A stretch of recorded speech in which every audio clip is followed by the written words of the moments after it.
Hi everyone, thanks for joining our Agrimaster tutorial. Today I'll be going through how to edit a transaction in Agrimaster. Let's jump right in.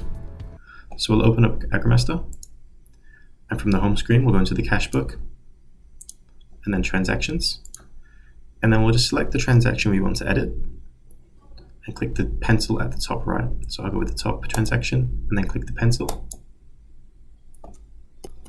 And from here we can alter the information we need to change.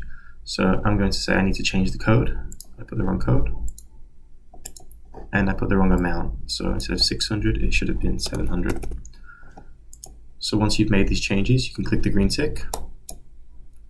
And now if we go back, we'll notice that the transaction's changed. And it's as easy as that.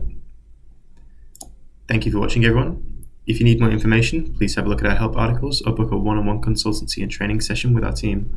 All are linked in the description box.